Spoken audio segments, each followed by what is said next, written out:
I've been back a couple of times because my sister's family goes here, and we've got to come and watch the kids do things, and my wife's gone to Bible studies here, but my family goes to Saddleback Church, so we're in South Orange County. My background is in church technology, so I was on staff at Saddleback when the internet hit full force. And in about 1999, our pastor said, we're going to put computers in the Sunday school classrooms for some automated check-in. And we're going to be a high-tech church. And the IT team stepped up and we stuck computers in the classroom. And it took about a week for us to figure out our mistake. You don't put the internet into Sunday school classrooms until you know what you're doing. And so we had to scramble and come up with a filter because kids thought these were really cool touch screens in the classrooms. And they figured out how to get Internet Explorer open, and then we had to turn off the computers for a couple of weeks until we figured out what to do. There wasn't a filter on the market at that time, so we had to come up with our own. So the tech team wrote a little filter that went on all of the touchscreen computers in the Sunday school classrooms, and it worked great, and we turned them on, and we had this really cool check-in system. And Pastor Rick stood up at the pulpit, and he said, we just wrote a filter for our Sunday school classrooms, and we're going to give it to the whole congregation for free. And the tech people were sitting in the back row of the church going, did you know about this? Did you know about, we're not ready for this. So for a couple of weeks, we scrambled again. That's what we do at Saddleback. Pastor Rick says something, and then the whole staff scrambles. And so for 2 or 3 years, I fielded the questions from the congregation on how to filter. And that's how my filtering, I didn't have kids at the time. Now I have kids. I have 4 of them. And they're here, over there. And they are 3, 6, 8, and 10 years old. Boy, girl, boy, girl. We planned it that way.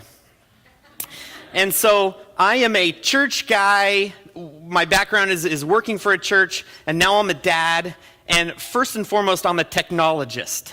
So I have a small company that does technology. Did anybody here bring their Google glasses? You guys know what Google glasses are? Anybody have them at all? Does anybody own a pair of Google glasses? Good. I'm the only one then. This officially makes me the nerdiest guy in the room. And it's a really good thing because I'm the one doing all the speaking tonight. So it's good that I'm the nerdy guy.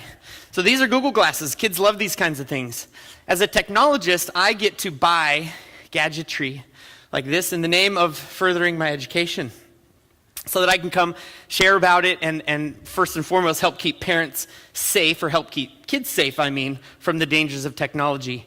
When I wear these and I get a chance to speak to kids, at the end, they huddle around me like a swarm. They're like, those are so cool. I'm like, yeah, I know. They're Google glasses. And I got a pair. And it's really, really fun. But tonight I'm not really going to wear them the whole time. Right now you guys are all on Facebook live because they're recording you, streaming to the... No, they're not really. But they can because Google Glasses can do stuff like that. You guys can come check these out afterwards and I'll let you wear them and take a selfie for your profile photo with my Google Glasses. What else about me? I love to ride dirt bikes and camp and spend time with my kids, and I love technology. My wife, she's sitting out here, works at Saddleback Church in the children's ministry and so together we're in the trenches with kids, not only the jungle that we have at our own house, but at church also, and then technology, so it all mixes together. So this is what I'm really, really passionate about, is helping parents manage technology in the home. So we're going to do some question and answers tonight. We're going to do some, here's what your kids are doing on the internet, whether you know it or not. And then towards the end, it gets really, really good. And I'm going to give you some really practical tips that you can take home. Now, in your handout, there's a list of some of the things that I'm going to go over so that when you go home, you can immediately jump in and start implementing some of these things. Most of the things I'm going to talk about, and I'm going to say like 9 out of 10 are free. Free tools on the internet that you can use to help manage technology at your house. So, let's get started. Does your house look like this? This is what my house looks like. Not really, it doesn't.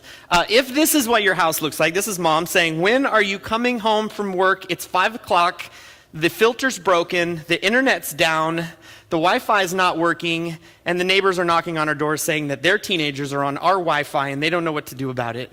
And not really. if this is what your house looks like, hopefully at the end, you'll go home with a little bit of more information to help keep your kids safe. This is actually my family. I told you I have 4 kids. You're going to meet one of them later in the presentation. But this is Jaden, my oldest 10-year-old. She loves all things online, technology, computers, and she's a super whiz.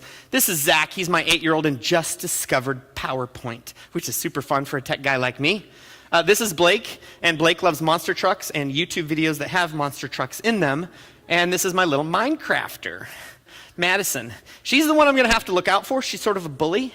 And so I'm going to have to put a filter on her computer to protect your children. Okay. At the end of the day, at the end of the evening, for maybe 15 minutes, we're going to do some Q&A. So this is John's cell phone number. If you don't already have it, then jot it down, because what I want you to do is text your questions to John. John's going to come up here at the end of it's not his cell phone number. Did it used to be his cell phone number? This is the church's number. Do not text this phone number. It won't work. What's John's cell phone number? 951. Write it down. Ready? Here we go. 951 453 8109. 453-8109. 453-8109. Text your questions to John. John will field those questions during this whole evening together. We're going to be about an hour and a half. And then he'll come up and we'll do some Q&A. All right, so who was here last week? Last Sunday, a couple of you. John did a quick mini social media presentation. I'm going to spend 4 minutes reviewing it. He had 4 bullet points. The first one was educate yourself. You guys have that covered because you're here right now doing exactly that. But there's some other ways that you can educate yourself. You can follow a blog. There's lots of youth pastors and technology guys with blogs that you guys can read to brush up. The reason why this is important is because new stuff comes out every day. You can attend a seminar, obviously. You can get connected yourself. If you don't have a Twitter, Instagram, Facebook, YouTube, Google account, go get one. How can you keep your kids safe from this stuff if you're not paying any attention to it at all? I know what you're thinking. I'm not going to get a Facebook account. I didn't say you had to post everything about yourself on the internet. I said go get an account. I tell you what, it's the best way to watch your kids, is to have a Facebook account yourself and just sort of lurk in the background. So get connected yourself. Ask for help from a savvy friend. If you've got somebody smarter than you online, they'd be happy to help you. And get a book. There's actually a book called Should I Just Smash My Kid's Cell Phone? It was written by a friend of mine. He's the youth pastor, was the youth pastor at Saddleback Church. His name's Doug Fields. And I have some of these in the back, and they'll be for sale at the end. This is a great resource if you want to get some more education on how to keep your kids safe online. The next bullet point he had last Sunday was maintain accountability. This is where we set expectations and consequences for the social media and the cell phone use in our house. And this involves installing filters on our computers. That's expectations. I expect you're going to leave the filter on. I expect you're going to browse safe websites. Turn on parental controls, whether that's on their iPhone, their Android, their iPad, or their Mac computer, their Windows computer. Turn on whatever parental controls that you can. You can set up some monitoring apps. We're going to talk about an app that you can put on the phone, an app that you can put on the computer to help keep an eye on what your kids are up to, and get their passwords. We're going to talk a little bit more about passwords, but you got to have a password book. You need to have your kids' passwords written down. If for nothing else, for the safety of your kids. If something happens, you have their passwords. Email, iTunes, Google account, Instagram account, and the list goes on and on. The next bullet point that Pastor John shared was to have conversations. These involve conversations in the car, conversations around the dinner table, conversations about technology with your kids. Your kids are smarter than you are. Admit it. They know it. You know it. I know it. They're smart. You can have your kids teach you some things. You can talk about what other kids are doing. Ask your kids safe questions. What are your friends doing online? What their friends are doing is what they're doing also. But if you say, what are you doing online? I'm not doing nothing online. What are your friends doing online? Oh, they're using this and that and this. That's a great question to ask them. Let your kids see you in action. How you are on Facebook and Instagram and social media is how they are going to interact on social media. So set a good example. Regularly ask them about the media they use. They will go and sign up for social media accounts that you don't know of unless you ask them the questions. And ask them to teach it to you. Of course, that always follows an eye roll because they don't want to teach it to you, but they have to sometimes. The last bullet point that Pastor John shared was to ask questions. What would God want us to say online? WWJT? What would Jesus tweet? Jesus was the first tweeter. You know, his comments were short and sweet. They were always under 144 characters, right? Love your neighbor as yourself. Short and sweet, just like tweets. He had followers. He had 12 of them, right? Just like Twitter people do. How can we use social media to further the kingdom of God? Social media and the internet have opened up an amazing approach, an amazing ability to connect with other people in the world. Up until the last, 10 or 15 years, we actually had to send missionaries places, and we still do, but now we can connect with people in an amazing way. In Kigali, Rwanda, the capital of Rwanda, there's Wi-Fi everywhere. It's one of the poorest countries in Rwanda, and I was there about 8 years ago, and there was Wi-Fi. There was no cell phone service. There was limited electricity. Forget about gas and plumbing, but there was Wi-Fi. And it was amazing. And these guys were connecting computers together and researching. And I'm like, what are you doing? Well, we fire up the generator about 2 o'clock in the afternoon. We get like 4 hours of Wi-Fi. I'm like, that's crazy. They have an incredible infrastructure of wireless internet in even poor countries. And so we can reach people through social media. And we need to teach our kids about this kind of stuff. Okay, what are we going to learn tonight?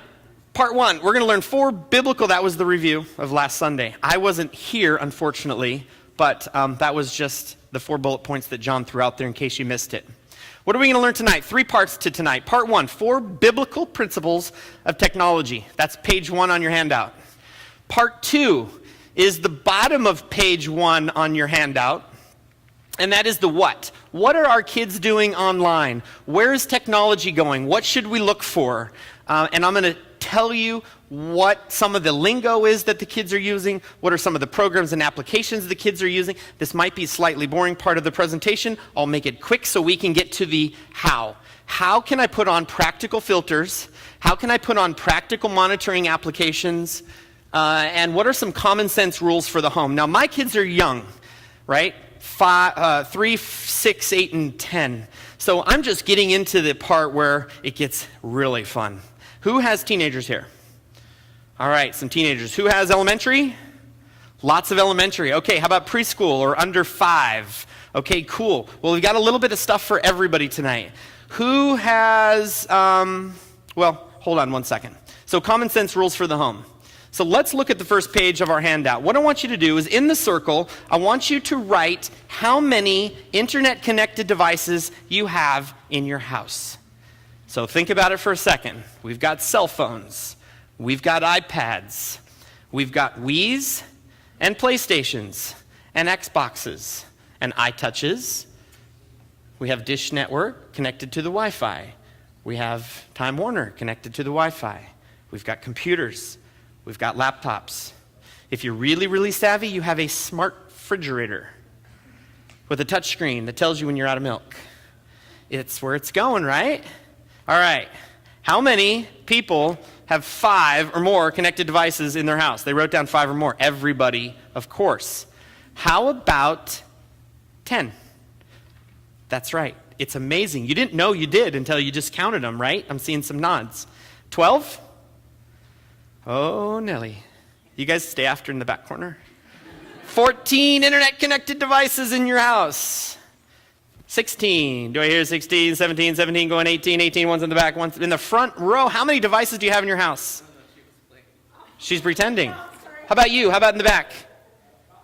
About 24. How many children do you have?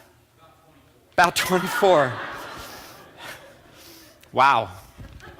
5 kids. I've got 4 kids. I don't know how many devices I have in my house, but my wife raised her hand when we went to 15. How many do we have? I think we have about 15. You beat us, but you got more kids, so we're all good there. Now, most of you have 4 kids or less, I hope, probably, maybe, I don't hope, but that's okay. I want you to write the name of your kids on those lines.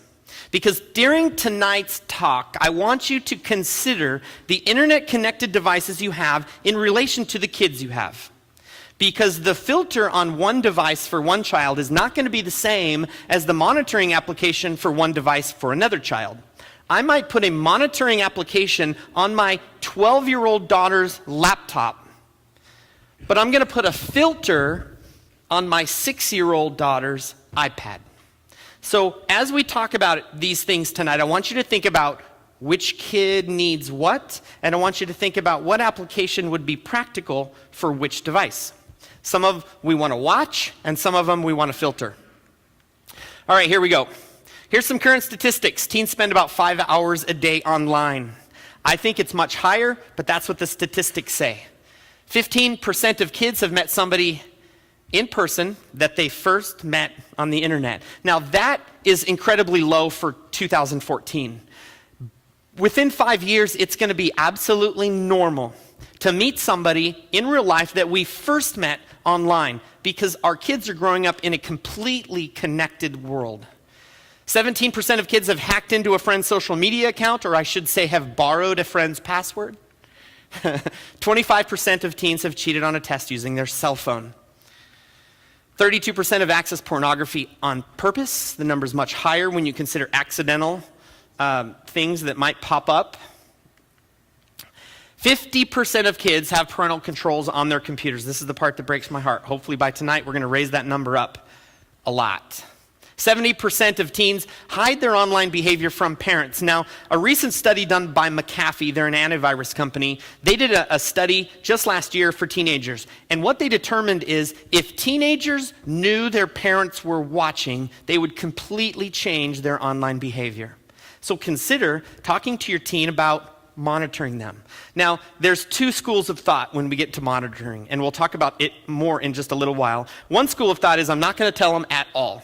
I'm just going to watch and see what they do. And I'm completely on board with that. By all means, spy on your kids. You have my permission. The other school of thought says, well, my kids are good. They're compliant. They're not that defiant. They've been raised in the church. They've got great friends. I know what they do all the time. And I'm going to tell them that I'm monitoring them. And that's okay too. Because 70% of kids said they would change their online behavior if they knew their kids were monitoring. So you have the way of just keeping them safe by telling them that you're watching them. And both are good. You can tell them or you don't have to tell them. You don't even have to monitor them, but it's a good idea. Parents must stay in the know. We cannot give up. This stuff changes. Our kids are smarter than us, so we have to figure this stuff out and understand.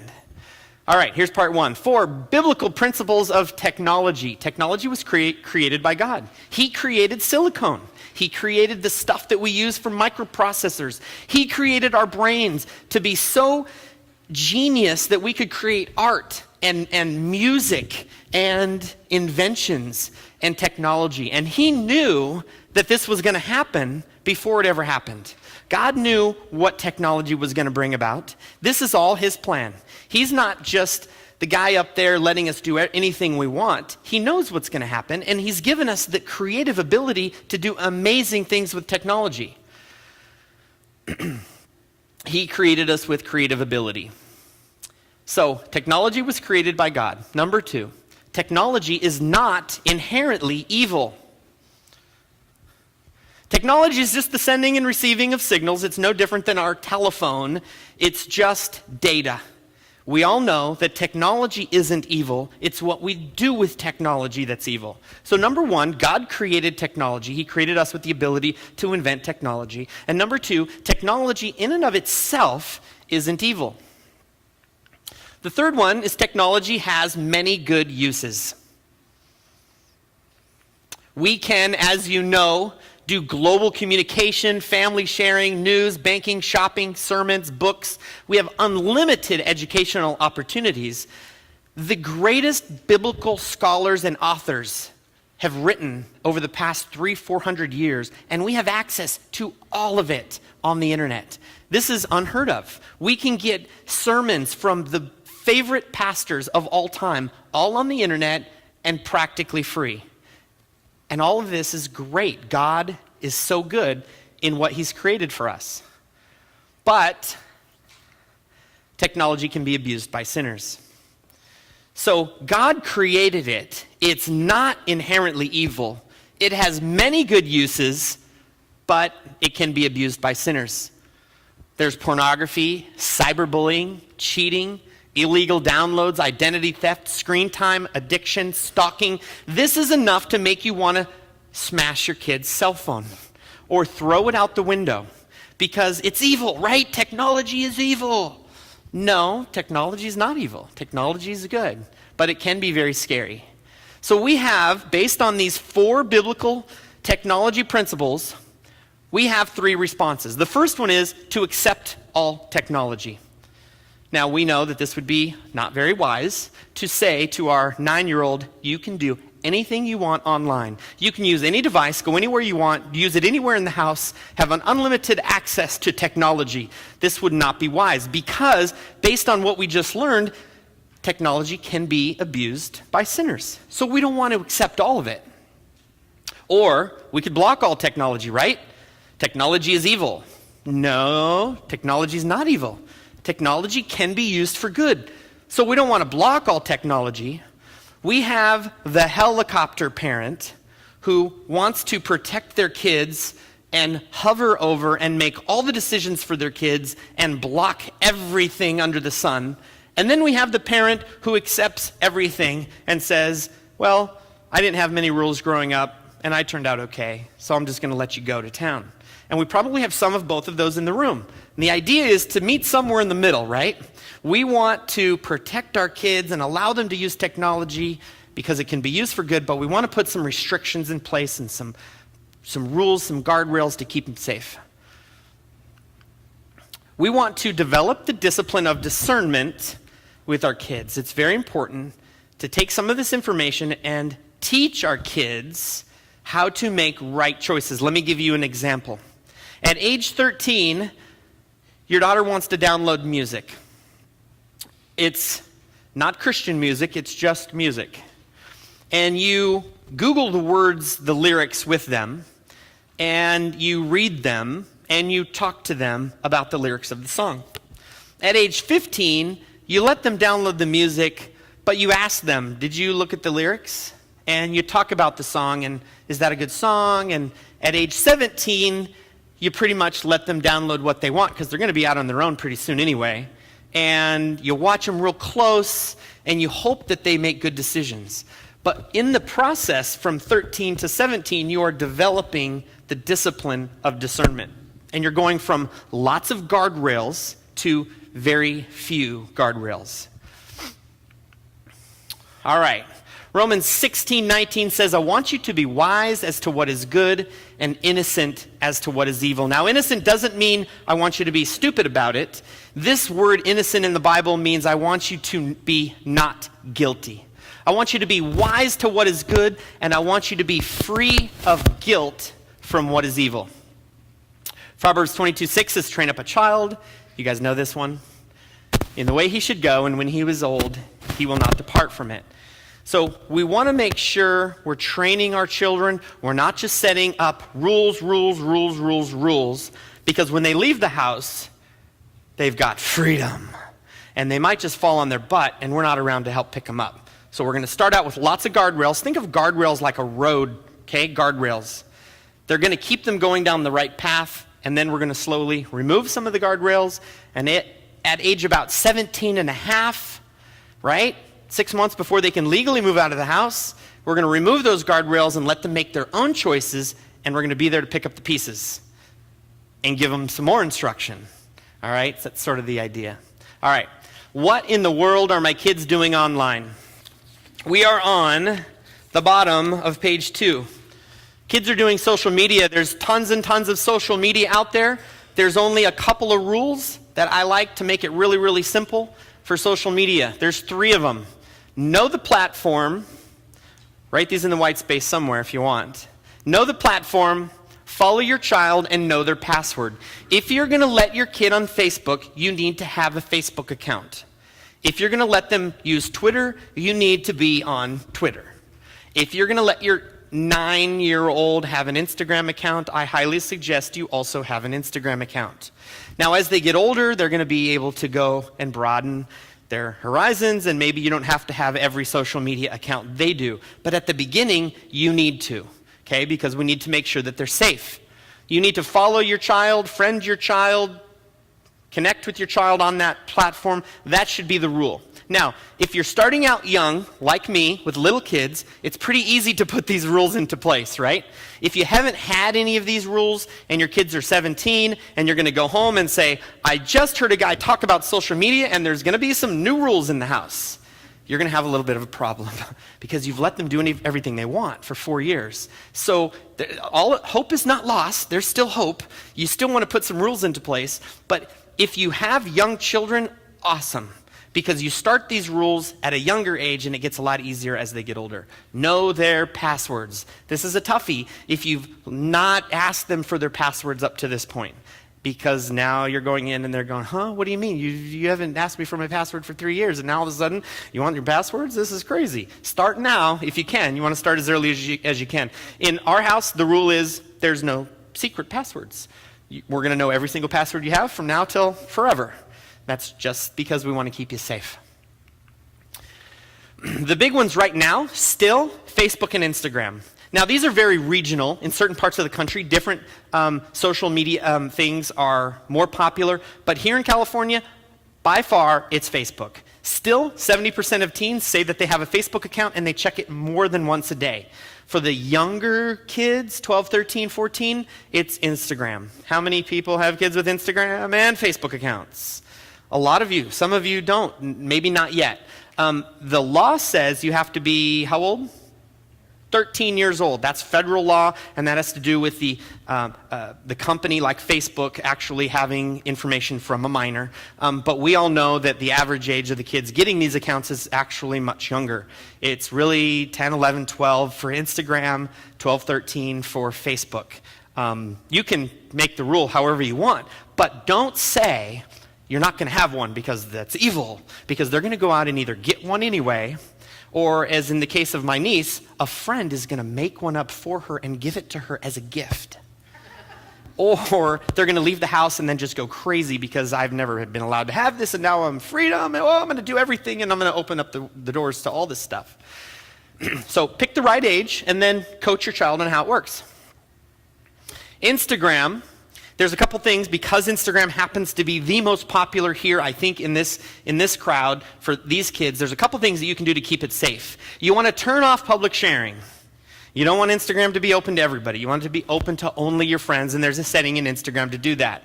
You want to make sure the camera phone doesn't have GPS tagging turned on. That's where the photo puts a stamp of the GPS location on the back of the picture. Almost all phones, Androids and iPhones, have a setting in the privacy settings of the phone to turn off the geo-tagging for the camera. That way, when they post pictures, it doesn't automatically have the location and the time stamped on the back of it. You want to talk about what they're posting? What do girls post on Instagram? Selfies. Sideways face, duck lips, right? Lots of them. We want to talk about that. Why are they doing that? Why are you posting so many selfies? Well, for a girl, specifically a young 12, 13-year-old girl, to get all the accolades that you can get on Instagram, all the pats on the back, all the likes, that's powerful. That's what our 12-year and 13-year-olds need. But what they need it from is dad, not Instagram. If your daughter is posting way too many selfies of herself looking great, it's because she feels great when she does it. That just means we need to step in there and tell them how beautiful they are in person so all their friends aren't hitting the like button. Follow their Instagram feed is a great idea in order to keep an eye on your kids. But don't post on everything they say. If you do, you're just going to be the geeky, nerdy parent. And some kids, they don't mind it. Some post. Kids have said, I don't mind that my mom and dad post once in a while on my stuff. But if you post on every single thing, and then it trickles over into their friends' feeds, and you start posting on what their friends, man, you're out of there. They're going to create a new account. They're going to change their password. They're going to figure out how to do selective sharing. which we don't want them to do. So connect and then shut up and sit in the background and just sort of watch. There's a great app called Minor Monitor for Facebook. If you have a teenager and they use Facebook, this is a free app that allows you to watch your child. The way Minor Monitor works is you put in your child's username and password, because you have your password, because we talked about that earlier, right? And Minor Monitor does some parental babysitting for you. Now, this is not an excuse to just check out as a parent. You still got to do your job as a parent. But what Minor Monitor does is say, hey, 23-year-old in Idaho just friended your daughter. You're like, whoa, I need to go check that out. So Minor Monitor watches for keywords. There's drug slang that our kids are using that we have no idea about. And we could be watching their Facebook feed like a hawk and completely miss it. But Minor Monitor knows this stuff and they'll catch it. And they'll send you a weekly report. So I actually had to do some research. So I plugged in my wife's Facebook password in Minor Monitor and I get a weekly report. And Minor Monitor tells me that my wife's favorite time to Facebook is about 11 o'clock at night. One day I got a report from Minor Monitor that said my wife had used the term brownies in her Facebook feed. That's right. It tagged my wife as using drug slang. I didn't have to go check it out because I knew what she was doing. It was a birthday party or something, but that's what Minor Monitor does. Hey, there's brownies in the Facebook feed. Something's going on. You got to check this stuff out. My sister uses it on her 13-year-old, who's now 16. She's used it for a couple of years, and I think she's had great results just keeping an eye on it. Minor Monitor also watches their Twitter feed if your child has a Twitter feed. Vine is a new social media that just popped up 6 months ago, and it is Instagram but video. And Vine is really cool. Vine allows you to do some great things with video, but it's an open door to pornography. At first glance, our kids are going, check out this cool stuff. Man, I'm going to be a cinematographer now. This is cool. I'm doing magic tricks, and I'm making these really cool selfie videos, and they're looping, and they're super fun. And you're like, right on, that rocks. We're going to get you a new computer so you can be like the next Hollywood director. This is great stuff. But in reality, these things can be open doors to pornography. If you go on Vine and you just type in a couple of quick little search words, I won't even use them, it's a floodgate. Although Vine is cool and it can allow you to do cool stuff, I'm not going to let my kids use it until it's safe. And right now it's not safe at all. When it first came out, it was instantly used all across the board for pornography. Within 2 days, they shut Vine down because they just did not know what was going to happen. And they put in some safeguards to make it safe, but it's not even close to safe. If your kids use Vine, be very careful. It's not a great, safe place to be. Just on accident, you pop stuff up. 6 seconds of looping video. It was bought by Twitter, and it is very easy to find and post pornography on Vine. Help your kids do some social media cleanup. Talk to them, Google their name, review their profiles. When they're done using a certain profile, you need to help them get rid of it. How many people used MySpace? We got some early adopters here. Did you delete your MySpace account? Me neither. How about you? It's still out there, isn't it? What happens when our kids turn 18 and they have 45 social media accounts that are no longer being used? Some of those are going to have some stupid stuff on them that our college advisors don't need to see. So just help your kids remove the social media accounts when they're done using them. And don't forget the blogs. When kids have blogs, that's sort of like an online diary. There can be some stuff on there. You should definitely follow their blog if they have one to see what they're ranting about to millions of people. You can be in on that millions of people group. You should be. All right, pornography. We're still on section 2. What are my kids doing online? Unfortunately, 1 in 9 websites are pornographic. The porn industry uses cartoon character words like X-Men and what's that doll? American Girl dolls. That's not a good thing to Google. Put a filter on any program, any computer that your kids are going to use. Any computer that your kids are going to use should have a filter, because accidentally something can pop up and it's nobody's fault It's just an accident. They do these word replacements where there'll be a really common word around Valentine's Day like flowers, but if you misspell the W and you put something like an F instead of a W, which is right next to it on the keyboard, then it's a porn site. And so they'll do anything, lots of tricks to get kids to go there, and they target cartoon characters, and they target Justin Bieber websites, and they target things that our kids are going to, because if we can get them at a young age, we've got a customer for life. So a filter will help. Now, so anybody here have a bad experience with the filter? As in over-filtering? Yeah, they all do. If you put a filter on and you leave it on its default settings, it's going to over-filter. That's the job of a filter. I like to put them on and then slam the settings all the way down to the ground, because I don't need to block tobacco. My kids aren't going to learn to smoke on the internet.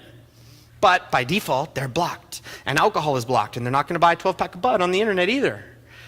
I just want to block pornography. So I want to lower the settings down, because if the settings are too high, what are our kids going to do eventually? They're going to learn how to go around the filter, or they're going to learn how to remove the filter. So we want to turn them down. That's a good idea, not up.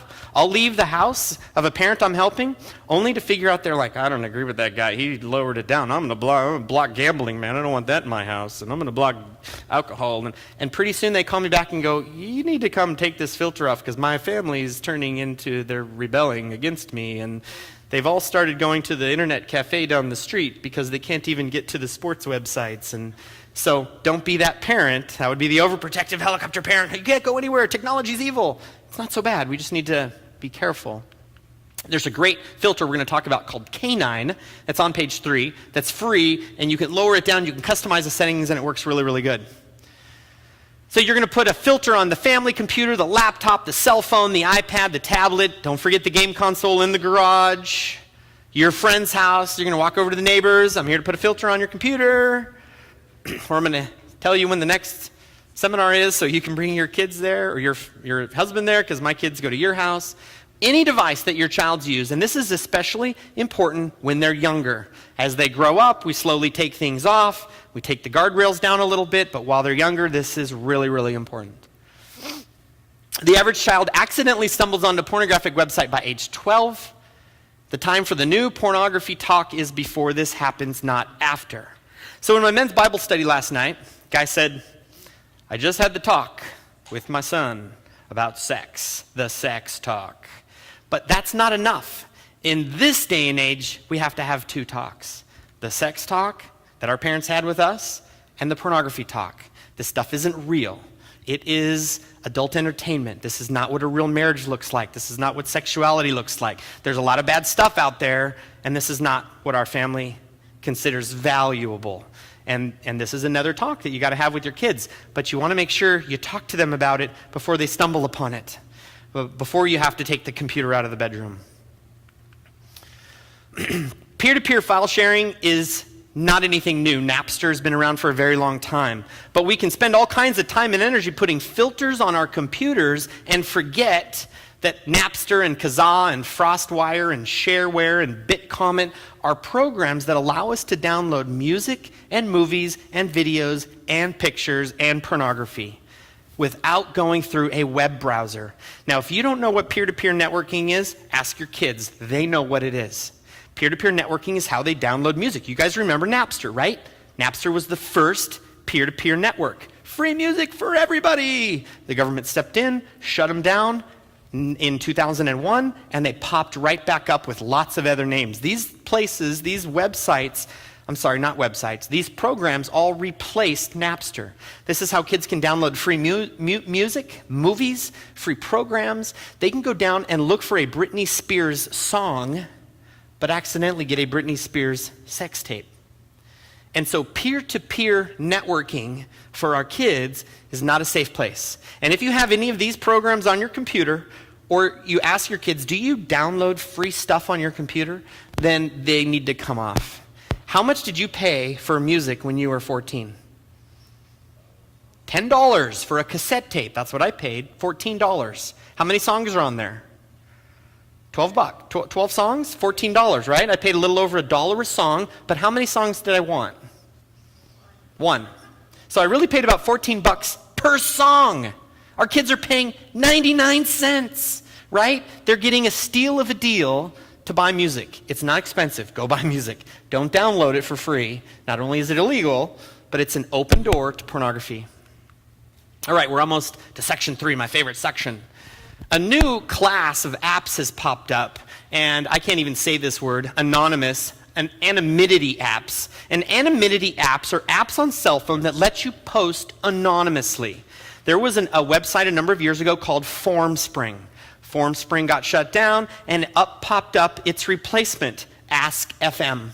And Ask FM is a very dangerous app that allows you to be anonymous and ask certain questions. It allows you to do some bullying.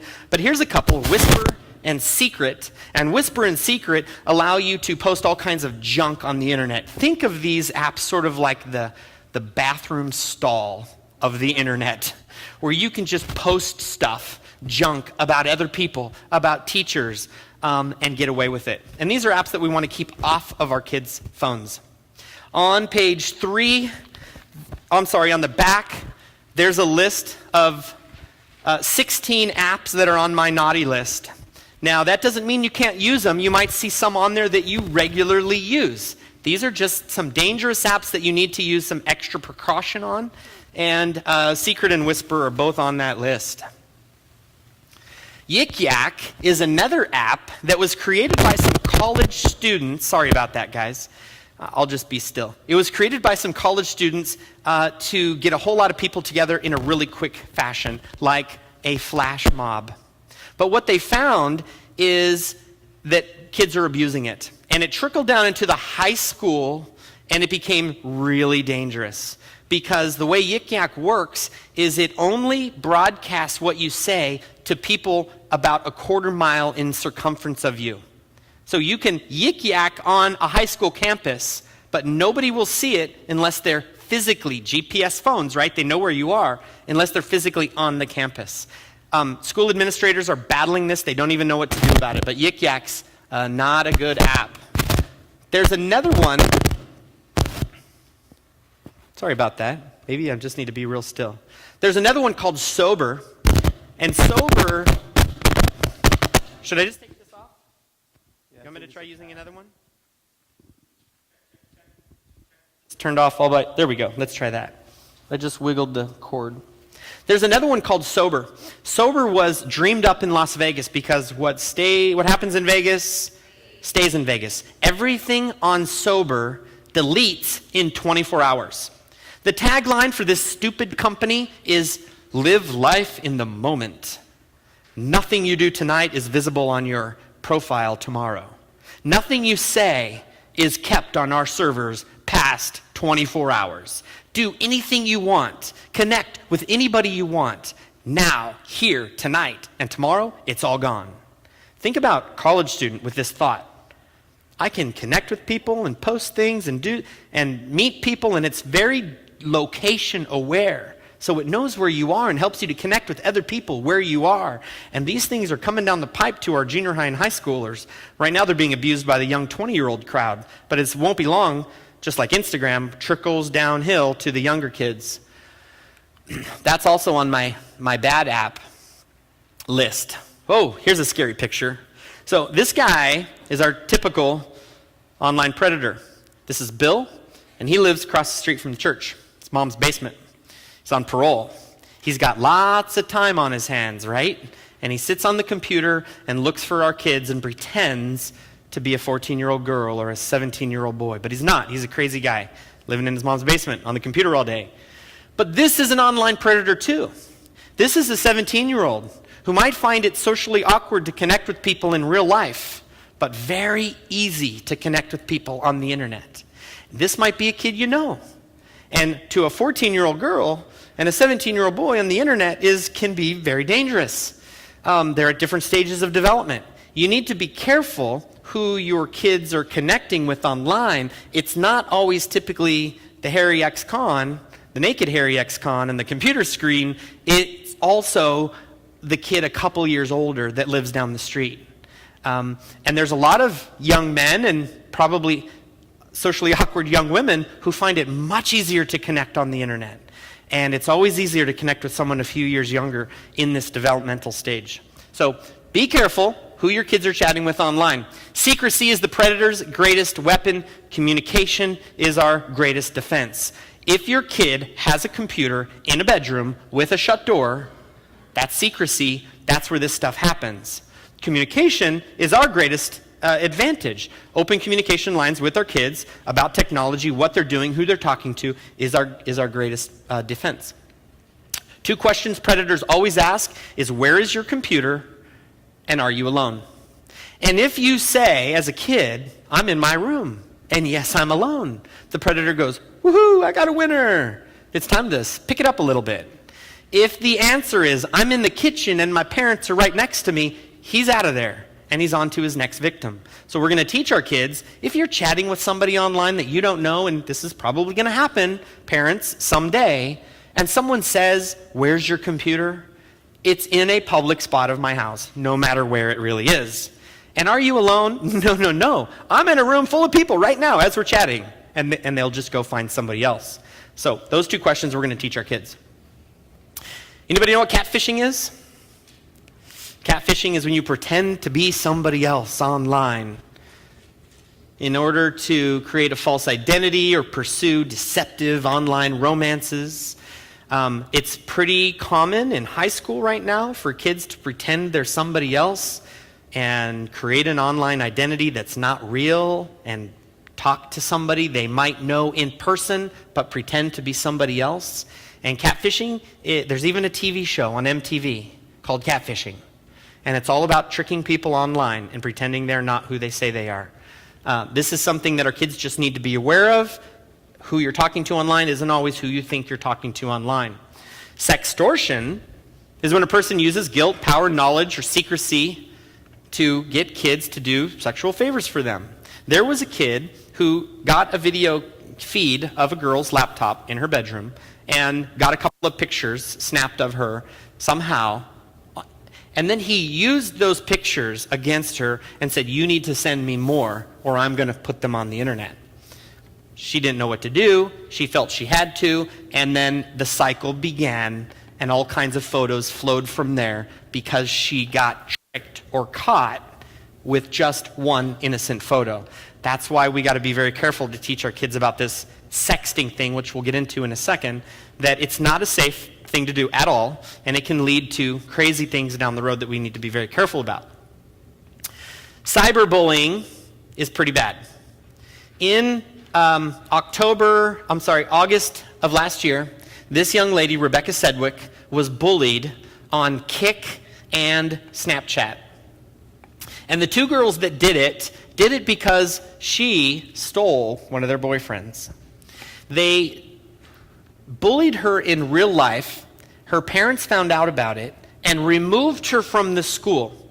But the bullying continued on the internet for a whole year.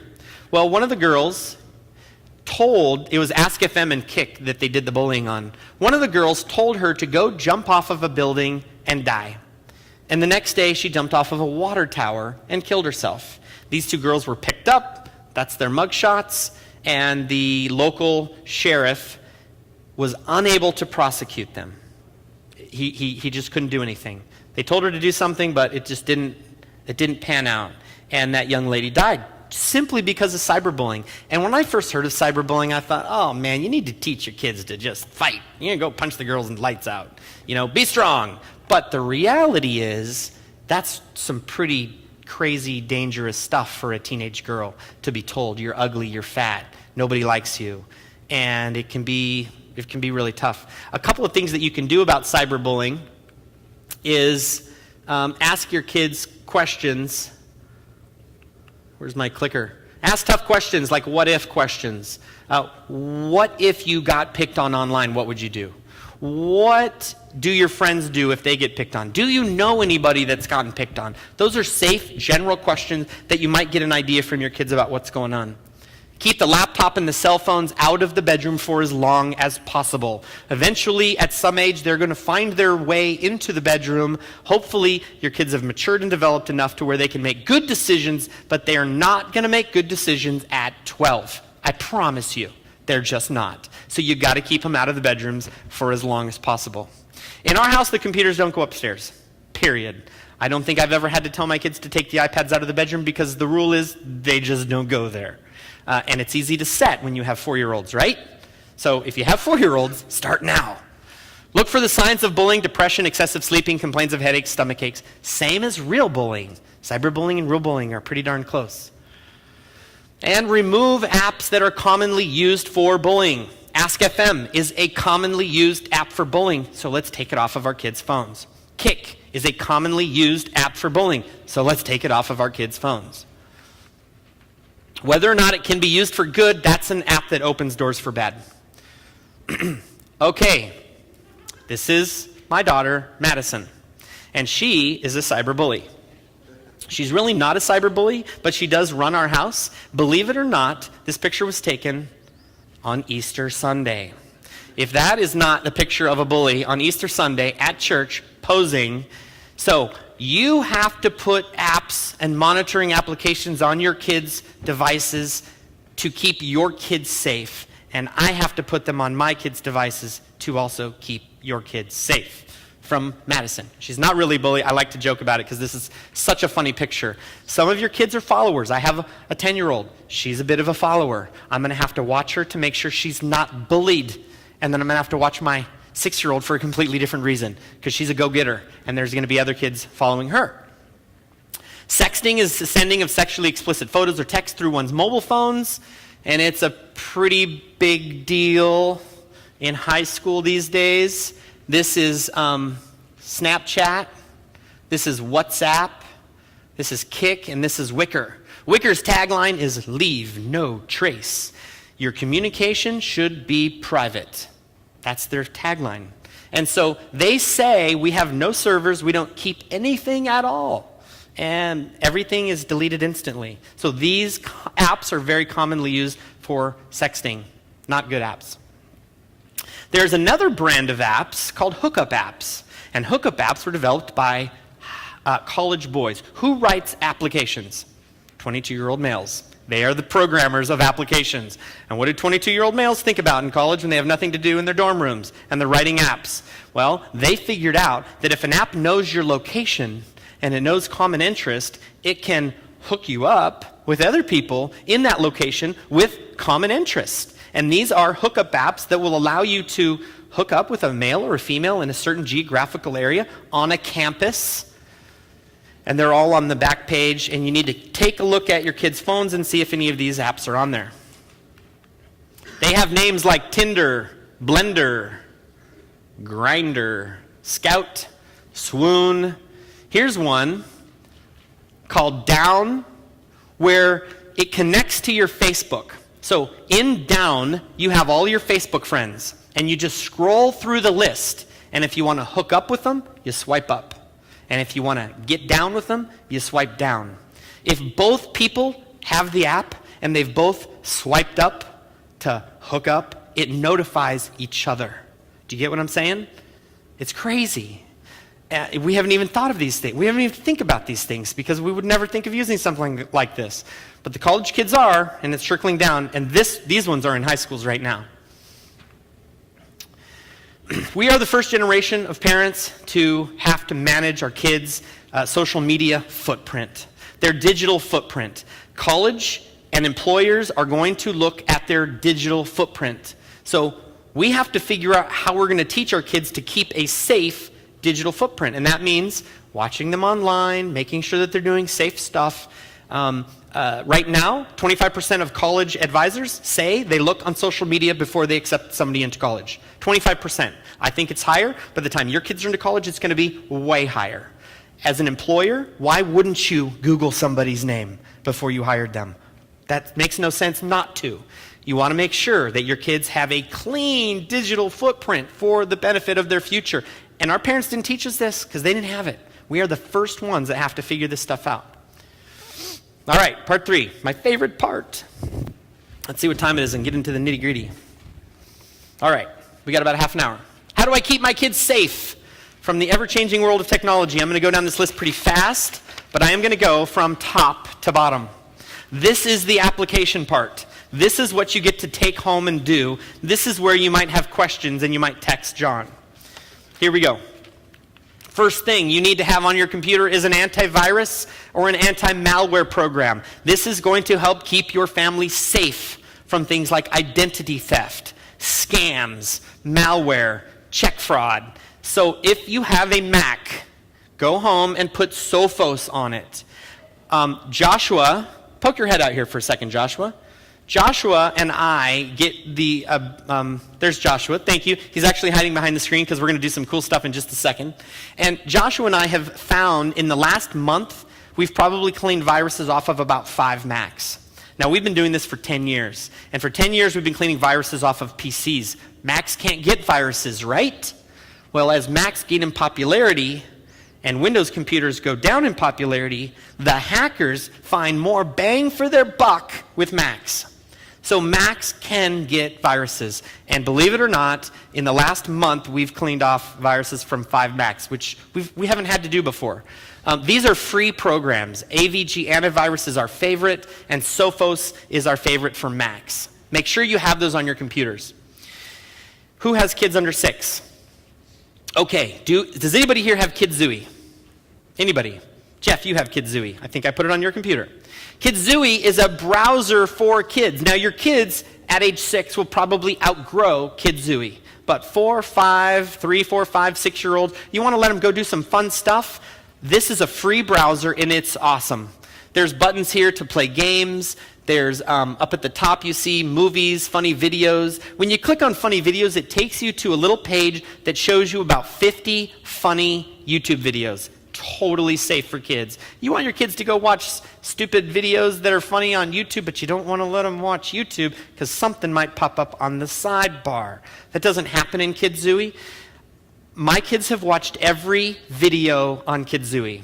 And I'm like, when are they going to put new videos on Kidzooey? My kids watch this dancing banana.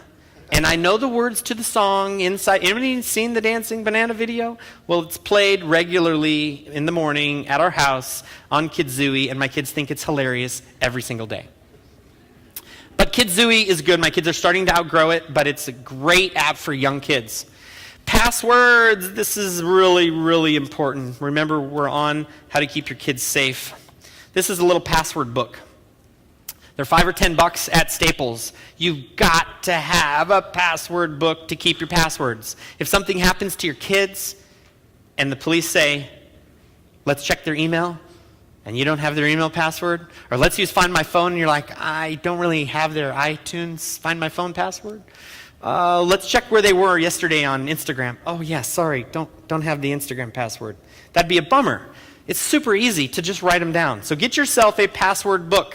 Most important thing you can do, takeaway for tonight, is get your kids passwords for everything. Now, usually I have a whole stack of password books. Tonight, I have 6, I think. And they're $5. You can get one at the end. But you can get these yourself at Staples. They are really cheap. They have ABCs down, just like an ABC book. And they have username and password. And you can keep this in a safe place and write all the passwords down. The ones I have look just like that, and I've got a few of them. The most common problem we see online is where the location of the computer is. The safest place by far for your computer is in the living space of your house. If you have to remodel your house to put the computer in the living room, it'll be the best $14,000 you've ever spent. You have to do it for the safety of your kids. Get the computers out of the bedrooms at all costs. Now, if you have a small house, and your kid has focus problems, and it has to be in the bedroom, that's okay. You just take the door off the bedroom door, and you can then put the computer in the bedroom. If it absolutely has to be in the bedroom, make sure that the screen is facing the doorway. One time I walked into a house, and she goes, okay, you're here, you're the filter guy, right? And I'm the filter guy. You lead the way, I'll follow. Let's go, filter time.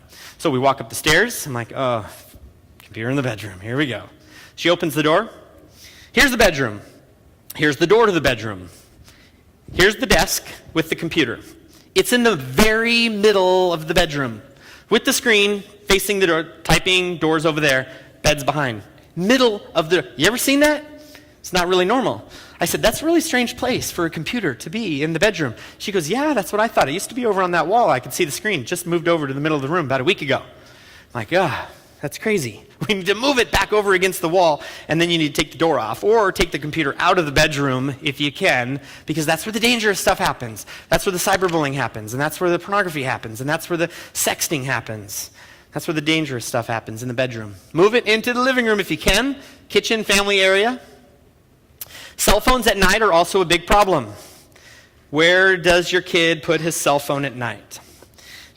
If your kid is allowed to take the phone into the bedroom, studies have shown they will lose approximately 60 minutes of sleep per night. Now, our kids need 8 3/4 hours of sleep per night. Minimum. That's by the Pediatric Advisory Council of the Planet, or some other group. That's what they say. But if they wake up because of a ding ding, your Clash of Clans are ready to battle, it's 11 o'clock at night, then they're going to wake up. Now, they were sleeping, but now they're wide awake. So I'm 42 years old, right? My phone lives next to my bed. I have a hard time not looking at it after I've laid down for sleep. I want to check my text one more time. I want to look at my Facebook one more time to see if anybody liked the post I did yesterday. Had 43 likes when I went to bed. It might be up to 44. I don't know yet. But I really, really need to check it. If I have a hard time with that, how much more so is my 12-year-old going to have a hard time with that? The phones need to come out of the bedrooms. If your living room counter looks like this, I've got the savior for you. It's called the Zip Mini. It's on your handout. It looks like this. And it has places to charge all kinds of devices with these little 1-inch cords. So you got one charger, and then you've got all these little dingly cords that go on it, so you can charge all kinds of devices, an iPhone, an iPad, a camera, another device, and all your devices can live in one spot. So you have an excuse now to get it out of the bedroom, because at nighttime we're going to charge it all together on the Zip Mini in the hallway. It's the new family place. So my wife and I actually found a really cool little basket. And we have a basket in our kitchen. And the basket has the little cords woven through the back of the basket and all hidden nice and tidy, so the kitchen doesn't look like this photo right here, right? Doesn't look like that anymore. It used to. By the way, if you want to buy this, you're going to go to this website, thejoyfactory.com. It's on the handout, and I think they're about $50. This is a great way to charge all your devices in one spot, help you get it out of the bedroom. But I have come up with an ingenious way to do it, and I call it the eye basket. And all you have to do is go to Target and buy a basket. And then you can put the cords nicely inside of the basket, and you can put it in the little hallway nook and say, this is where our electronics are going to live from now on, and they're going to come out of the bedroom, because that's not a safe place for them. That's my low-cost budget version of the iBasket. Okay, click. Ooh, there's another picture. Woohoo! Contracts are another way to keep your kids safe. This book that I talked about earlier, Should I Just Smash My Kid's Phone?, doesn't really talk about smashing your kid's phone. It does talk about putting proper guardrails on your kid's cell phone usage. And after it's a workbook. It looks like a magazine, right? But it's actually a workbook, and it has some fill in the blanks. It's meant for mom and dad to do together, maybe in a small group format, and come up with some good cell phone guardrails. In the back of the book, there is a tear out cell phone contract. I also have a cell phone contract that you can download for free on my website. It's in the handout. You don't have to write it down. There's a computer contract that you can also download on the website. Now, these are Word documents, so you can change them all up however you want. Let me tell you the two rules on the cell phone contract. The first one and the last one, they're great. The first rule says, it's my phone, I bought it, I paid for it, I'm letting you use it, aren't I the greatest parent in the world? That's rule number one, get it through your thick head. The last rule in the contract, in between, by the way, there's, don't text and drive, don't send stupid photos of body parts, answer the phone when I call, those kinds of things, right? Don't use it in dinner when we're talking, having conversation. The last rule, again, one of my favorites, it says this: you're going to mess up, we're going to start over, we're in this together, don't worry about it. But there is consequences, right? That's not part of the rule, but I'm just saying. There is consequences. And we're going to talk to our kids in this cell phone contract. Here's the rules. Here's what happens if you break them. And we're going to write this down and get this through our thick skulls. You can download one on my website, or you can rip one out of the back of this book that's in the back. Next thing on our list is some software that we can use. Now, who loves Google? I love Google. Google has changed the way the internet works. YouTube, too. We can YouTube anything. I can fix anything. Ask my kids. I say, who can fix anything in the world? Dad, you can fix anything. Me, plus YouTube, can fix anything on the planet. I can take apart a piece of electronics I've never taken apart before because I have YouTube. But YouTube and Google are also very dangerous places. The cool thing is Google and YouTube are kissing cousins. They're closely related, and they've come up with a very safe way that most people don't even know about to keep your kids safe. Josh, let's flip over to a browser on the internet. So we're going to, can you source over to a, Josh is going to put his computer screen up here, and we're just going to jump on Google real quick. Here we go. So let's jump up on, nope. You need to minimize that and open up a browser. He's getting there, folks. We're getting there, Josh. There we go. There's Google.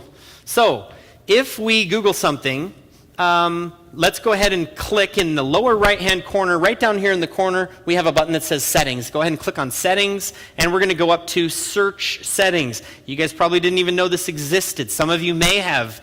We have right here, Filter Explicit Results. Now, that does no good if it's not locked in the on position, because our kids can just turn it right off, right? One of the best practical advices I can give you guys is go home and filter Google. Now, it's not going to take away the swimsuit edition of Sports Illustrated or the surf report or anything like that. It is going to take away explicit, okay, that's pornography, from all the Google search results. So after we've turned it on, there's a button here that says Lock It. Now, in order to lock Safe Search, we have to type in our Google username and password.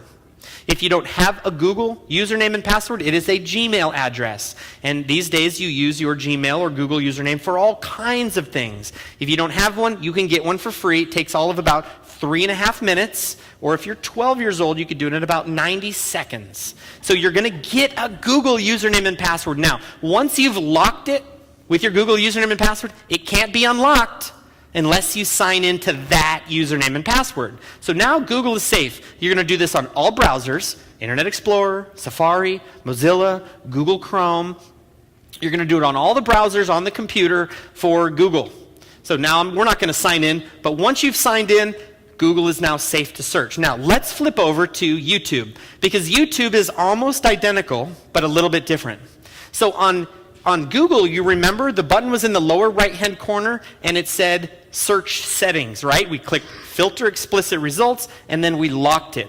On YouTube, we're going to scroll all the way down to the bottom of the page right here. Look at this. Safety off by default. Now, there's no pornography on YouTube. I know what you're thinking. Oh, yes, there is. I've seen it on there. You've seen some very explicit things on YouTube. There's some really racy, inappropriate things on YouTube. But the truth is, YouTube is self-policed. If I find something offensive on YouTube, I just flag it as offensive. It's immediately taken down based on my flagging, and now the person who posted the video has to prove to YouTube it's not inappropriate before YouTube puts it back on. So for the most part, YouTube self-polices. However, there's a lot of stuff on YouTube that is nowhere near appropriate. If we turn on the safety filter, so we click on this right here, safety off. This is called safety mode. We turn it on, just like Google. We now have to sign in. Go ahead. Now, look, it takes you to your Google page, because Google and YouTube are kissing cousins. You use the same username and password to lock YouTube in safe mode. No more pole dancing videos in safe mode. They're gone. No more other videos. Now, the one thing that sneaks through, unfortunately, is some language from a 14-year-old posting a Minecraft video. And my kids love to watch Minecraft videos. And occasionally, the 14-year-old making the Minecraft video uses language that we don't approve of in our house. That doesn't necessarily get filtered out, but a whole bunch of other stuff does. So Why not, right? Let's turn on the Google safety mode. Let's turn on the YouTube safety mode on any computer that our kids are going to use. It only takes a second, and our kids can't turn it off. Cool. Let's jump back in there, Josh.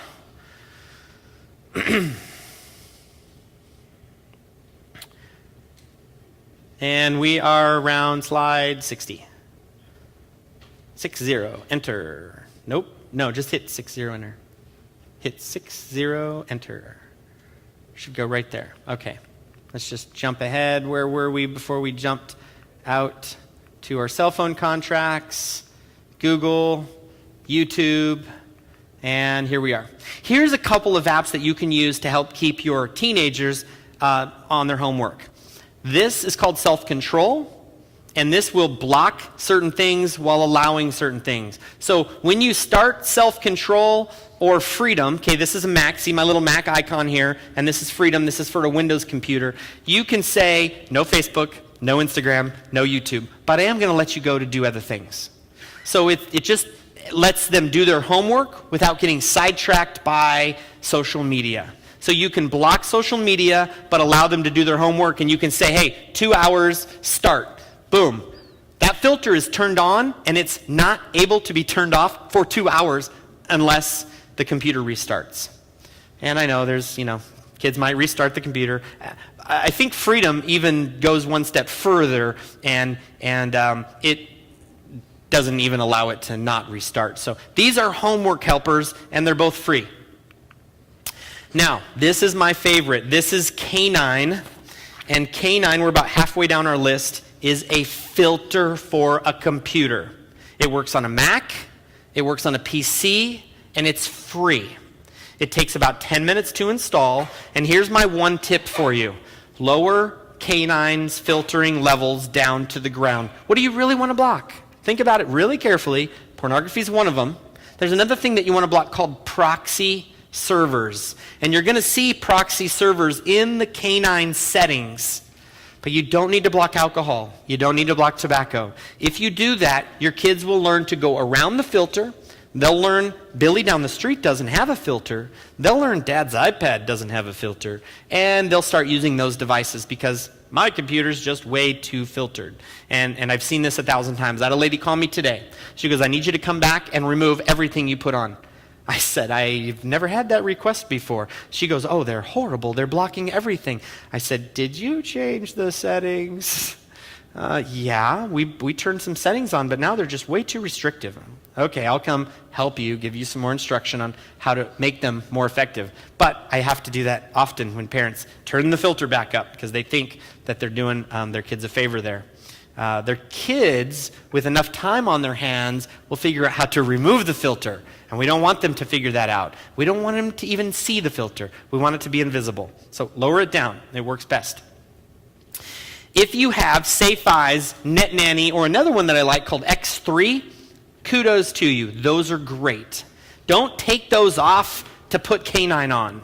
These are great filters. K9 just happens to be my favorite because it's free and I love free stuff. These ones cost money. They do a little bit more, but any filter, and remember, the young kids are the ones that need the filters most. Any filter is a good filter. There is a program called OpenDNS. If you are tech savvy, OpenDNS goes onto your router.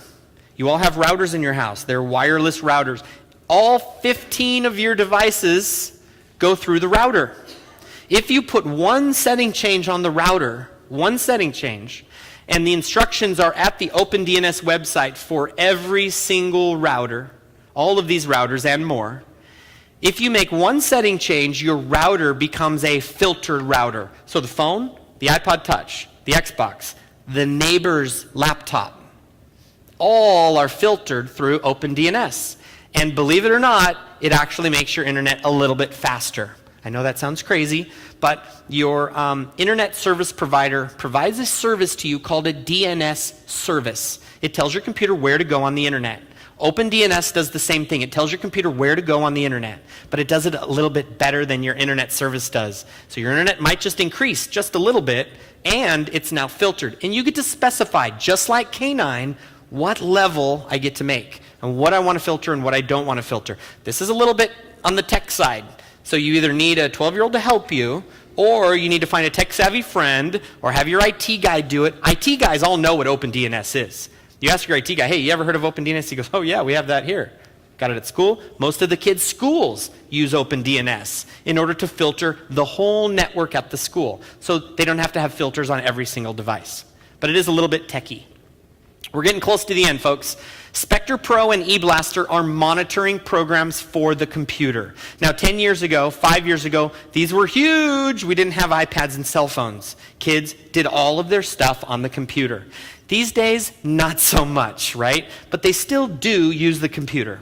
And it's still a good idea for some parents to watch what their kids are doing on the internet using Spectre Pro or eBlaster. These programs are about $99, and what they'll do is take snapshots of your screen every 15 seconds, and mom and dad can watch the snapshots to see what's going on. Now, this is more in the helicopter parenting arena, where you're watching over your kids. This is really important to do if you have a kid that likes to toe the line, or is hanging out with the wrong crowd, or he's defiant, he or she is defiant, and you just need to figure out what's going on. These are great helpers. If you got great kids and you don't suspect they're doing anything, well, you can still put it on to make sure that they're good kids. But if you are a helicopter parent, this might not be the best choice for you, because this will actually drive you nuts. You don't need to go check their stuff every day, but for some parents, I've seen this be very, very helpful. Okay, MetaCert is an app for the iPad and the iPhone that's a safe browser. You know what Safari is, right? Well, you can remove Safari from the iPhone or the iPad, because on Safari you can go practically anywhere you want. And you can put on this free app called MetaCert. And MetaCert is just a safe browser, and it looks very much like Safari, but it's just a safe browser. And it's free.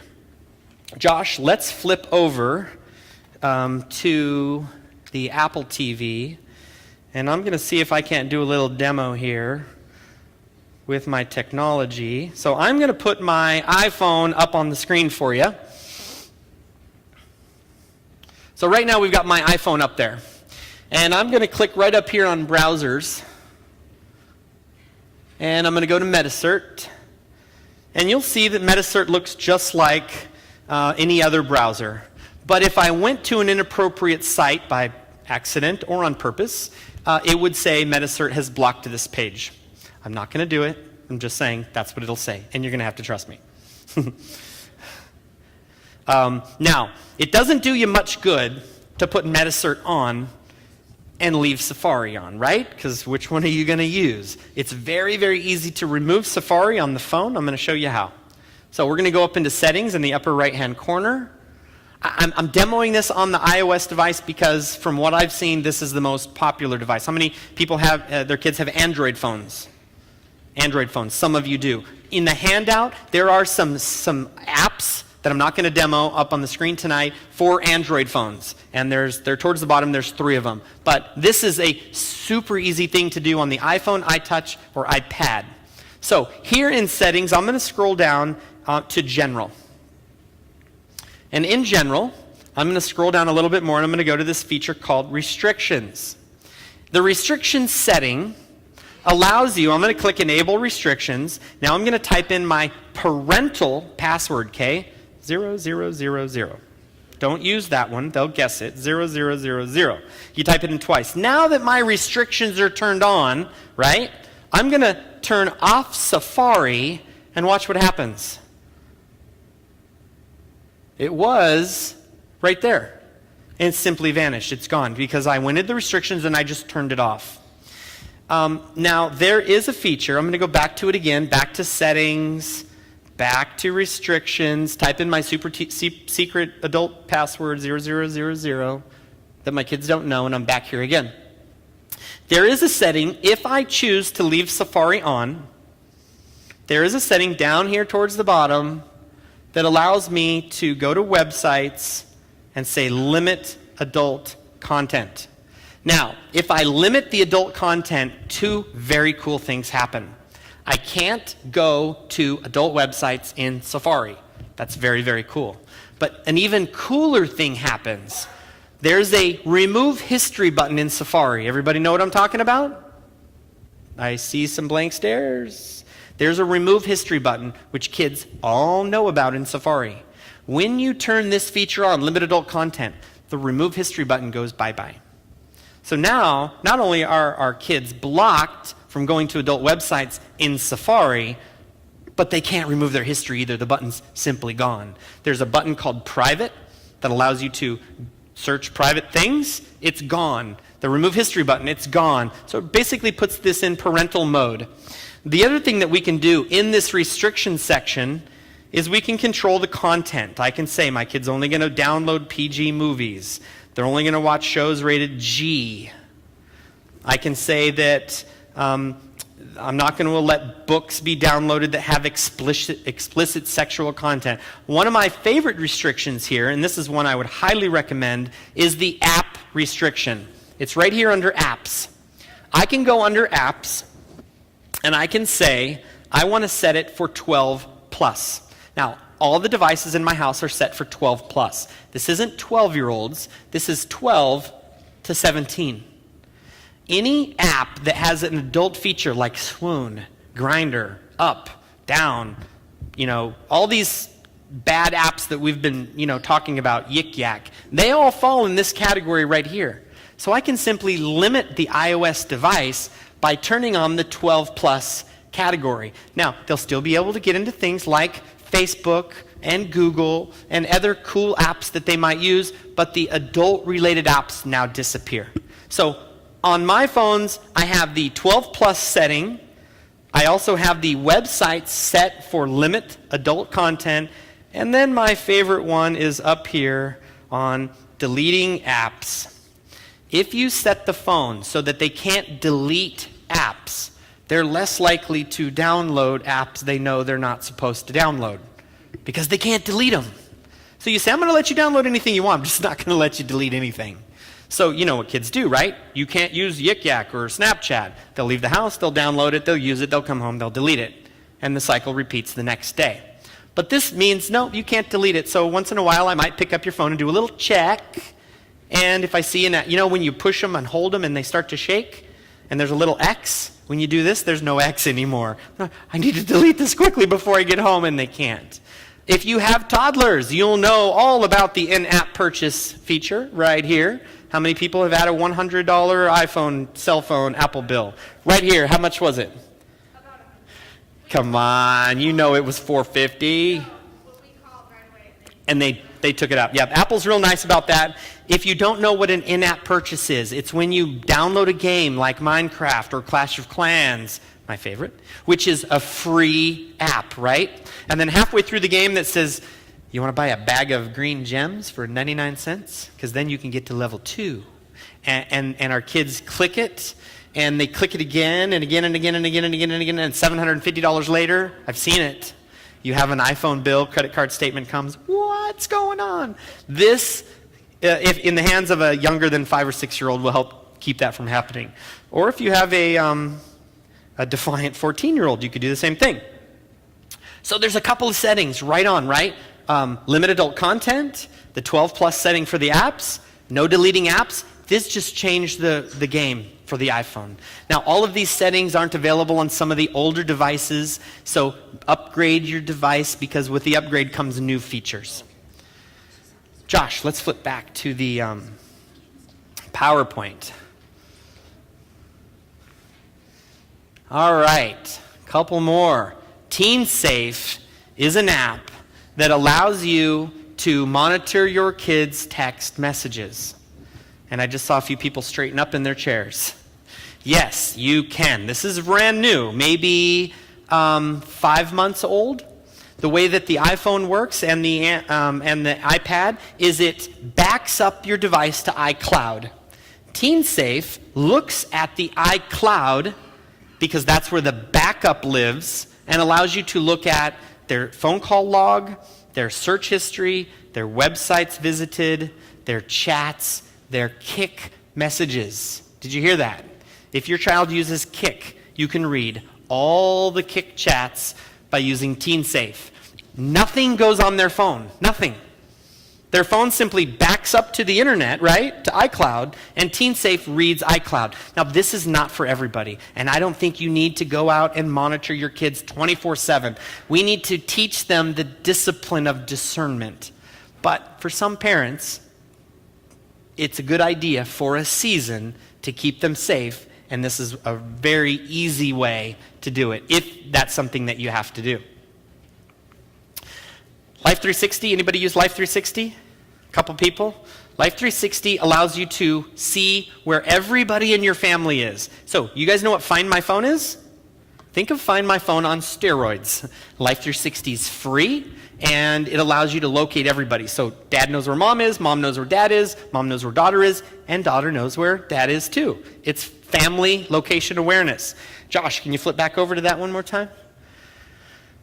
I'll show you on my phone real quick what Life 360 is. It works on Android phones as well. And I'm going to click it. It's right up here in the upper left-hand corner. I'm going to click on Life 360, and I am going to look and see where the Burnett family is right now. I'm going to click on my wife, and there she is. This is pretty cool. Now, here's where it gets really, really cool. Down at the bottom, there's a button that says History. That's why I say it's like Find My Phone on steroids. I'm going to click on the History button, and I'm going to see the history of where my wife was today. There is number 7. That's Starbucks. That number 3 right there, yep, that's the Corona Mall. There is JCPenney's. The cool thing is I can slide this bar right down here on the bottom, and I can see right where she went. Now, I don't watch my wife where she goes, oh, there's her driving to Harvest from Corona. I don't watch where she goes all the time. Well, I sort of do. But this is a great tool to keep track of your kids. Now, my wife and I can see where each other are, and my kids, and when they get phones, they'll be able to see where we are. Sarah, you use Life 360? Everybody in the family has it on their phone? Everybody gets to see where everybody is. It's just, let's keep our family safe, and we can't really do that with Find My Phone. We sort of can, but this is a great tool, and it's free. And here's an even cooler feature. You see that button right there? Up in the top? I can see where she was yesterday, too. Yep, that's the Tyler Mall. There's Starbucks again. Wow, 25 minutes at Starbucks. What the heck? Just kidding. You get the idea. Fun stuff. All right, Josh. Let's flip back and wrap up. We're going to skip Kirby. T-Mobile, Verizon, AT&T, and Sprint, the 4 main cell phone carriers, they have great parental controls. They're already built in. All you got to do is call them and activate them. Verizon has one called Family Base. It costs $5 a month. It lets you set limits on the kids' cell phone usage, text message usage, internet usage, time of day usage, downloading usage, and all the carriers have them. So by all means, go and find out what your carrier has and activate them on your kid's phone. So here's my final tips. If you get nothing out of tonight's presentation except this, educate yourself whenever possible. We're on the last page, folks. Educate yourself whenever possible. Have conversations with your kids. Know all your kids' logins, okay? These are the passwords. These are things that you need to do, practical things. Number 3, remove technology at bedtime. Very important to try to get that technology out of the bedroom at bedtime. Number 4, talk about the consequences of social media. This includes cyberbullying. This includes the digital footprint. This includes saying stupid things that we shouldn't be saying online so our college advisors don't see them. Talk about the consequences of social media. And the last one, consider some monitoring software. We talked about TeenSafe. We talked about Life 360. I told you there's a program for the computer called eBlaster. Consider. Don't rush out and get all 3 of them. You don't need to do that. But some of you, it might be a good idea for some devices, depending on the age of your kids. Connect with your kids. You can connect with them on Facebook, Instagram, texting, iPad games. By all means, you can go into the garage, turn on the Xbox, and actually play a game with them. Technology is a great way to connect with your kids. One of my favorite things to do is lay on the floor and play games on the iPad with my 3-year-old. It's awesome. You can use technology. It's not evil. It can be used by evil, but it can also be used for good. So that is it. I am done for tonight. I know that some of you have to leave, so if you have to check out and go grab your kids, let me tell you that in the back there is a workbook called Can I Smash My Kid's Cell Phone? And it is $15, and my wife or my sister will be back there to help you with that. And there is also a password book that is $5, and you can get one of those. And I would love to put more tools in your hands, but those are a couple of tools that I have with me tonight. If you have to step out right now, I totally get it, but I'm not going anywhere, and I know that John has some questions. Yes? Did you get a couple? I got a couple. Let me, Cool. I'll Come on up here. talk to Children's Ministry, so if you do have kids in there, they said that latest is 9, so we have about 15 minutes. They'll still be in the classrooms and be watched, so don't worry that they're not going to be like left alone going crazy. So we have about 15 minutes where they're still monitored, and so I just want to let you know about that. And then I got, I got 2 questions, but let me give my number again. It's 951-453-8109. Again, it's 951-453-8109. And that way you could text me while we're thinking about it. But this one, they set up nanny parental controls on our kids' Chromebook, and they were able to open up pornography sites that shocked us. We learned if you check in as a guest, these sites will come up. How did this happen, and how can we prevent this from happening again? Chromebook is an interesting device because it's relatively new, and it's a Google product. And when you get a device like a Nook from Barnes & Noble or a Chromebook that's not mainstream like an iPad, okay, you're going to have less parental control abilities. The Nook is the one from Barnes & Noble, am I right? Yes, okay. There's practically no parental controls on it at all, but it does have an internet browser. Well, that's enough reason to not get a Nook. If you want to be very, very safe with your kids, you sort of need to stick with a device that has good parental controls. Instead of fixing a device that doesn't have good parental controls, like the Chromebook, now, in a year from now, the Chromebook's going to have great parental controls. But while it's new, it's not going to. When the iPad first came out, it had no parental controls at all. A year later, it had some. A year later, it had better ones. And now the parental controls are fairly decent. I mean, they're actually pretty good. But the Chromebook's a new product. So I'm afraid you're not going to fix that. Okay. You're going to have to keep it in the main living room. You're going to have to put rules in place. And you might consider another device that just has better filter. Or use OpenDNS. That's the setting that goes on the router, which would filter the Chromebook because it's not an application on the Chromebook. It's actually on the router level. Don't forget, when the Chromebook goes to Starbucks, it becomes unfiltered. When it's in your house, it would be filtered. Thank you. Mm-hmm. Scott, this one's good because when I used to oversee junior high ministry, this was one of the problems. Parents put on the filters on their computer, but they forgot the gaming system. Right. So how can they put on parental controls on like a Wii, Xbox, PlayStation? Yeah, there's not too many. Again, it's just one of those devices that the crazy developers thought it would be a good idea to put a browser in a Wii. Well, have you ever tried to browse on a Wii with the little moving dot? It's painful. But if you filtered every device in your house except the Wii, guess where your 14-year-old boy is going to search on the internet? He's going to go to the Wii and he's going to do it. He could. So there are settings on each of those game consoles that allow you to completely remove the browser. There's not a setting to filter the browser on any of those game consoles, but there is a setting to remove the browser on the game console. Now, if you have an older game console, like a PlayStation 1, you might not have that setting. But you could Google the PlayStation 2 or the PlayStation 3, and they decided it might be a good idea to let the parents remove the browser from the Wii, and so they now have that ability. So you get a newer console and then just remove it. You can filter the iPad and the computer. You can't filter that one, so we just turn it off. Perfect. Thank you. You bet. And then if someone on their phone, they wanted to, they do the parental restrictions for the passcode. What if they don't know their passcode? Oh, good one. Who's set up the restrictions feature? You don't want to raise your hand. I know, you're embarrassed. I've seen it a dozen times. I set up the restrictions feature, and then I've never had to type it in again, and a year later I've forgotten what it is. Well, they did such a good job setting that feature up that there is no way around it. And that's for our kids' benefit so that they can't get in and change it. If you have forgotten the 4-digit restrictions password, you get to wipe and reset your phone. That's the only way. You're going to hold the power button down and the home button down, and you're going to put the phone in what's called recovery mode, plug it into iTunes, and do a factory reset. If you've backed up your phone to iCloud, you can pull all your stuff back on, like your calendar and contacts and photos, or you can save your photos beforehand, but there's no fixing it. You get to erase the device. So, best piece of advice, if you're going to turn on the restrictions, and you all are going to turn on the restrictions, right? Right? Say yes?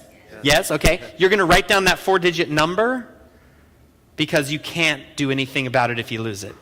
Don't use their birthday. Don't use your address, the last 4 of your home phone number.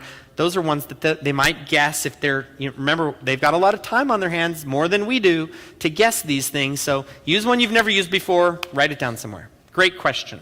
Perfect. And then this is a good one because I don't know much about it, but about a smart TV, so like Roku or your Apple TV.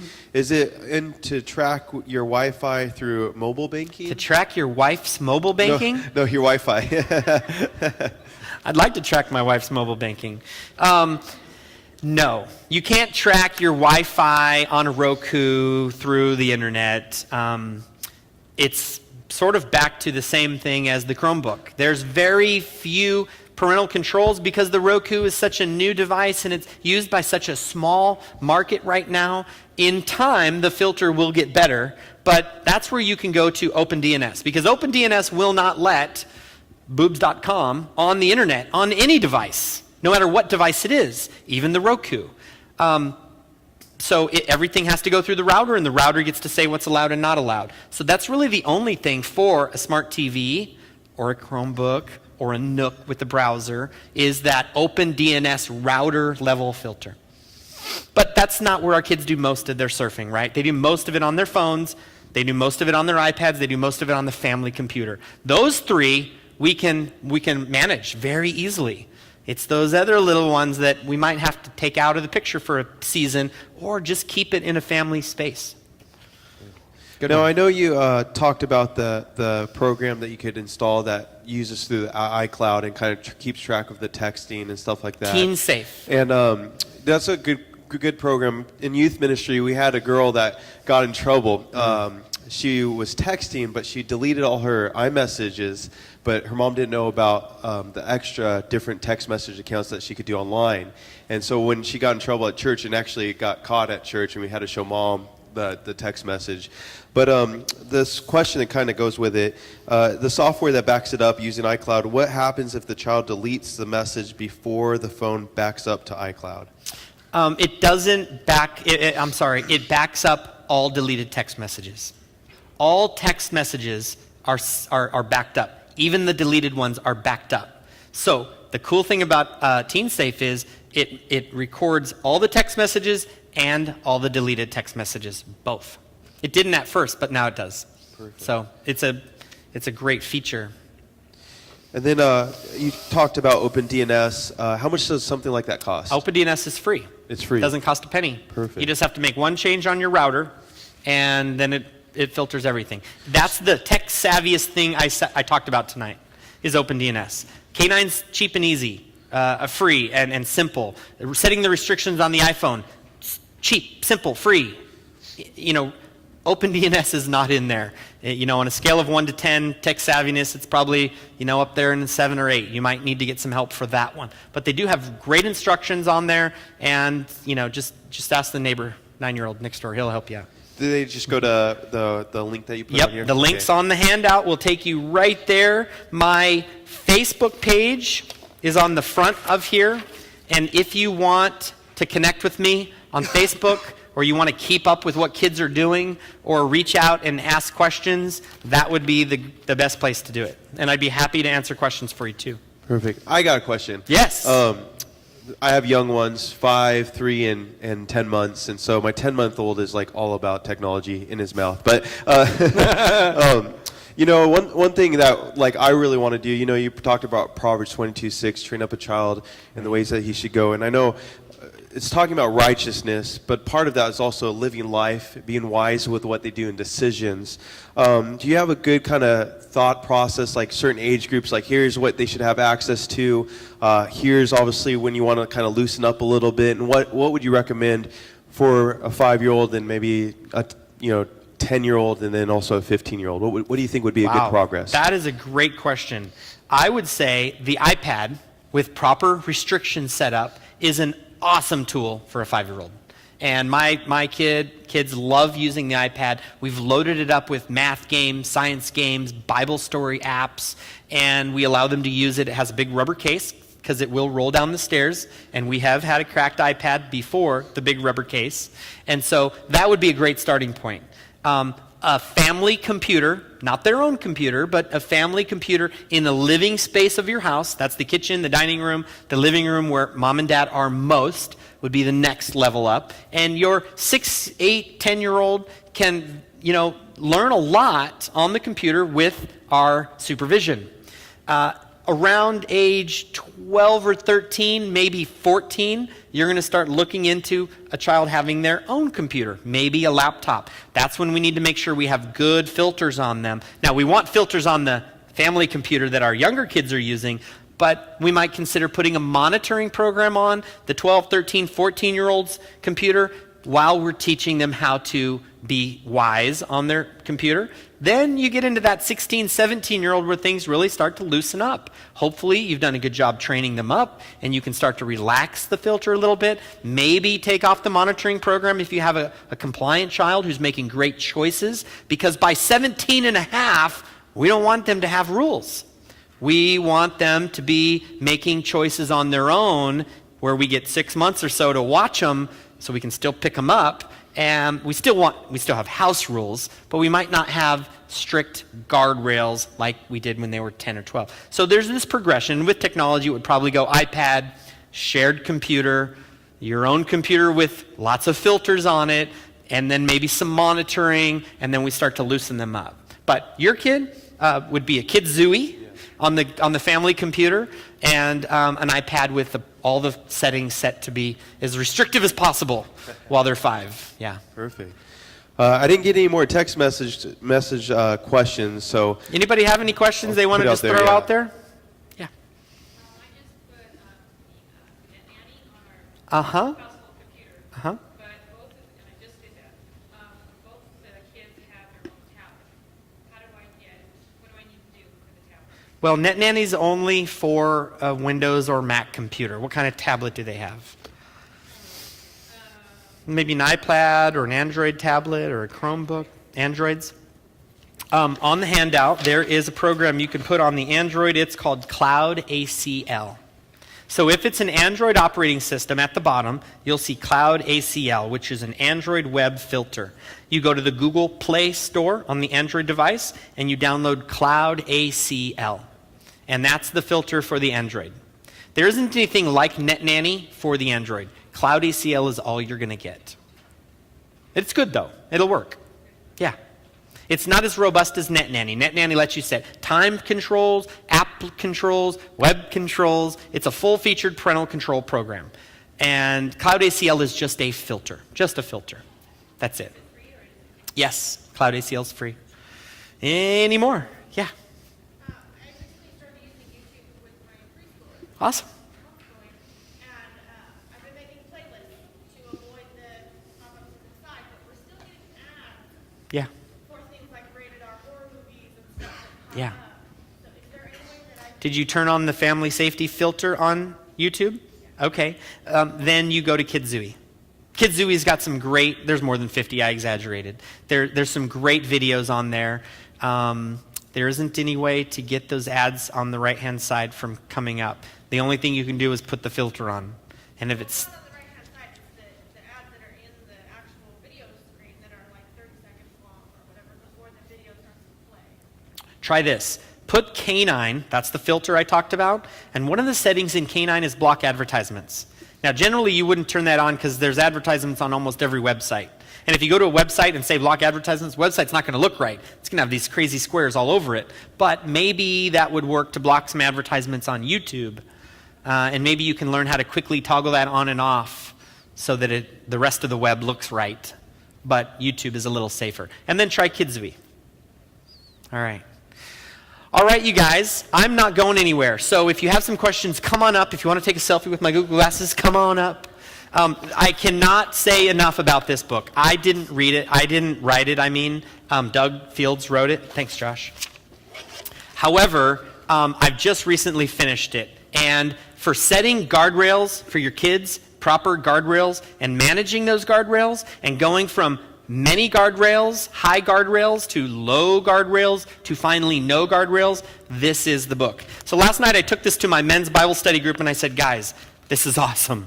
Let's do this together. So I think in the next 4 months we're going to go over this. It's got a workbook style, and it's got that cell phone contract in the back. So if you want one, you can grab one in the back. And then I have those password books back there too. And I would love to get these into your hands so you can keep your family safe. So why don't we close in prayer? Definitely. And then, yeah, go ahead. Go ahead. I'll let you pray, and then I'll make right. my final announcement. Very That'll cool, be good. very cool. Let's pray. Oh, dear Heavenly Father, thank you so much for this opportunity to share with these parents right now. I just ask that you give them the wisdom and the motivation and the desire to go back home, tape this to their fridge, and just knock out some of these applications and some of these restrictions and some of these filters. Lord, I ask you to give them wisdom to have these conversations with their kids, that it might not be too restrictive, and it might not seem, overly burdensome on the kids and on the parents, and it might not be a chore, but it might actually turn into valuable family conversation time, Lord. We want to glorify you in all the things that we do, especially with technology, Father, and we just ask that you help us to establish proper guardrails so that we can bring our children up in the ways of the Lord. Thank you for this group, Lord. I just ask that you be with them as they raise their kids, and be with the kids, Lord, as they learn and use technology too. Thank you for this ministry and this opportunity to share, Lord. And we love you and praise you and ask these things in Jesus' name. Amen. Amen. Thank you, guys. Let's give it up for Scott. Thank you so much. Thank you. Thank you for letting me come share. I love this stuff. We appreciate it. All right. Just a quick announcement. Obviously, I want you guys to hang out, grab a book. I think is this a great resource to have and to come alongside you guys, or even just come up and talk to you, Scott, if you not got going some time. anywhere. But again, if you're new and you haven't filled out the family ministry info card, we'd love to get your information. I promise we won't bombard you with junk mail. It's just to let you know what's happening, other things to kind of come alongside your family. We have the information over there where Michael and Diana are at, and they can give it into your hand, and it'll take like a second to fill out, well, maybe like 30. But anyway, thank you guys so much, and God bless you guys.